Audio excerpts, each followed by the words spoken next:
Thank you.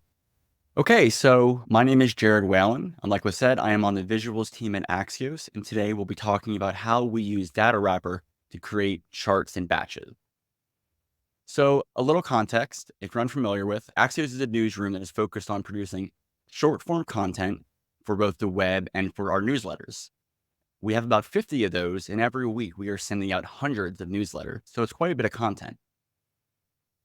A large portion of that content comes from Axios Local, where we currently have micro newsrooms in about 30 cities, each with its own reporters and its own daily newsletters. The Axios Visual team helps support every single one of these cities. So it's very common that if we say make a map for our Texas newsletters, within a few hours, we'll get a bunch of requests like this for other cities wanting us to make versions for them. And as Axios Local grows and grows, we are just producing more and more batches each week, and the need for coming up with a good solution becomes more evident. At first, the team was making batches one chart at a time, and the obvious problems with this workflow is that it's not really a great use of any one time. It's more prone to mistakes and inconsistencies between charts. It makes updating batches a nightmare, and it also has the unintended consequence of everybody being sad and having full of self-loathing. Our solution at Axios was to create a command line based workflow that leverages the DatawRapper API and R. The idea is that one template and one dataset can equal dozens of charts. To start a batch, we always begin with a template.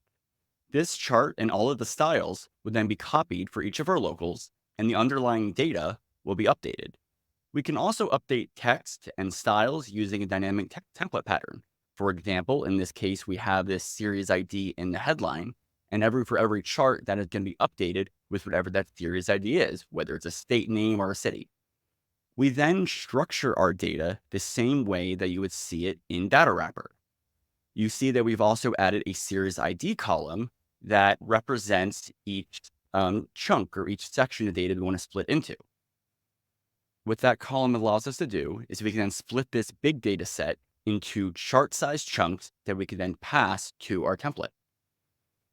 So once again, all we're really doing is we're taking that data set, splitting it into pieces, and for each piece, cloning the template and updating the data, along with any text and style properties we've configured. We bring it all together into a Git repo that contains all of the files used in this workflow. For each batch, we pull down a copy of this repo and replace the data file with our batch's data. We can then run all of the commands for this workflow from the terminal using a utility script that prompts the user for which process they want to run, whether it's a chart or a map. It asks for the template ID and then a folder for where you want to store the chart. Once all the charts are published, the embed information for the batch is automatically saved to a Google Sheet that can be then shared with anyone in the newsroom. This means that nobody has to go through and manually collect them. Rather, we can just write from the terminal, copy the outputted Google Sheet, and send that to whoever needs it for their stories. The repo includes workflows for both charts and maps and is flexible enough to pretty much handle any type of graphic that DatawRappr supports. So you can see here that we have maps, we have some pretty stylized scatter plots, we have column charts, and really anything that takes like rectangular data, we can then automate the process. If you want to take things one step further with some code customization, you can even go deeper with the API and update things like base maps, annotation positions. For example, here are a few beautiful maps created by Erin Davis, where she extended those R scripts to update the map with custom topo.json. A generalized version of this repo is publicly available on the Axios Visuals GitHub, along with instructions on how to set it up for the team. If you found any of this useful, please take a look and use whatever works and pretty much get rid of what doesn't make sense for your newsroom.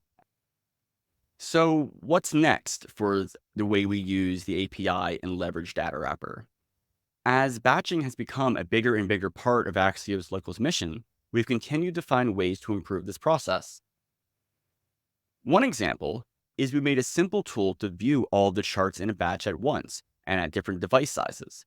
All you have to do is take that Google Sheet that gets exported, paste it into the input, and it will automatically load all these charts.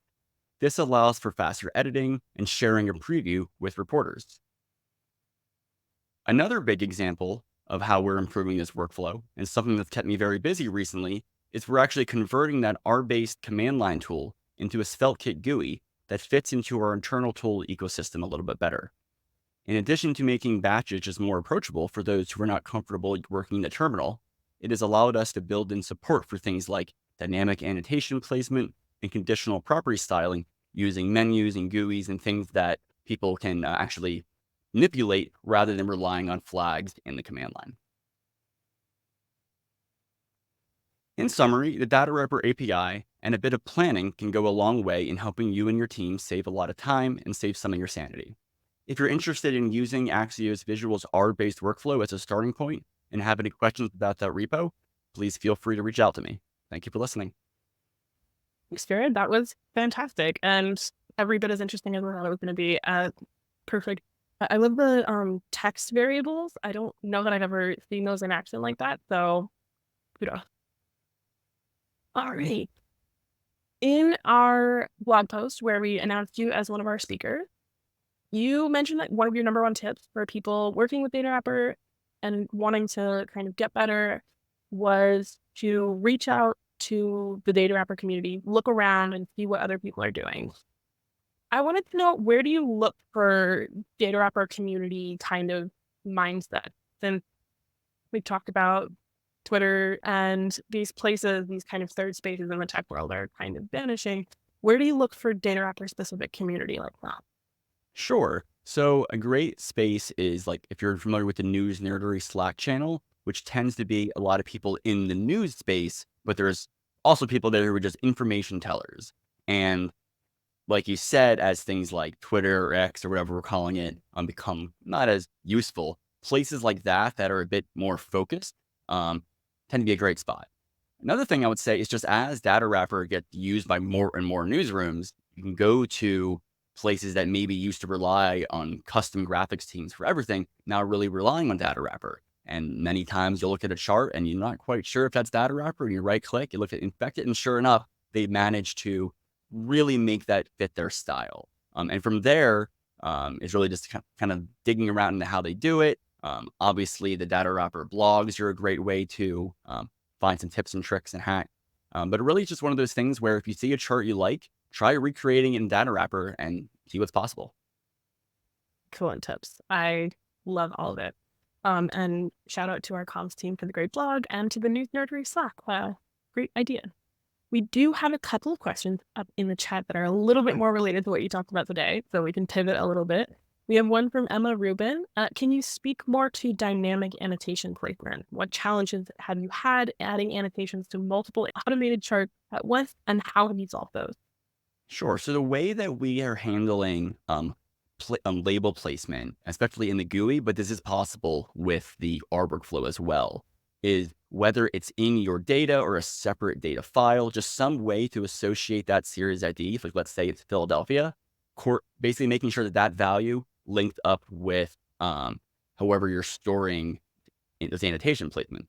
So for example, a chart we did recently, we wanted to move the annotation up and down the y-axis, just depending on that series, that local's peak value. So for there, I'm pretty sure the workflow we did for that was we just had a separate data frame, essentially in R, that pulled it for Philadelphia and said, okay, this value is 500 or so, and then passed that to the, I think it's the metadata.visualize.text annotations or whatever that part of the metadata is. Which again, I think as I said earlier, you just got to poke around and dig around that API. But it's just a matter of trying to target it in there and do that update the same way you would update the text or any other property. Yeah. And great job on that metadata key right off the top of the dome. That's impressive. We have another question from Katie Cow. I hope that I'm pronouncing that correctly. They say, how difficult is this to implement for a very beginner R user? So if you're referring to the repo that I shared, ideally, following the instructions, you should be able to get it up and running with very little R knowledge. The question comes in, does that actually work for your workflow? Because for Axios, we're producing it, which is very specific to how we need things to run. That being said, hopefully with this base understanding of R, you can kind of understand what the functions are doing and then modify as needed. So it shouldn't take a super deep level to get started. And then from there, it's just a matter of how customized you want to go.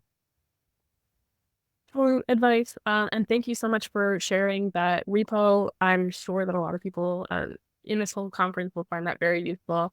It's definitely something that we get questions about. Did you want to speak on any of the complexities that you are facing as you're going into the creating that GUI that you were talking about?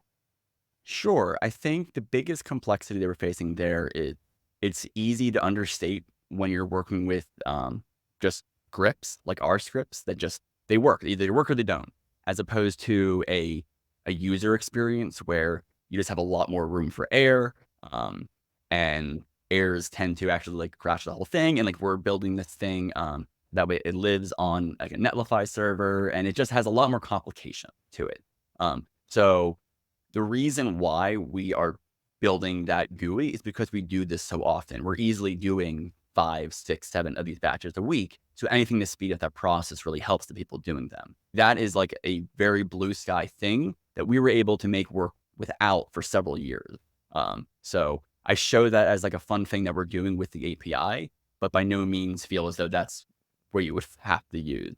And also a real benefit of doing the R process is when it's a GUI, if somebody wants to add a feature to it, they have to go through the maintainer, who in this case is me, and we have to see if this makes sense to update.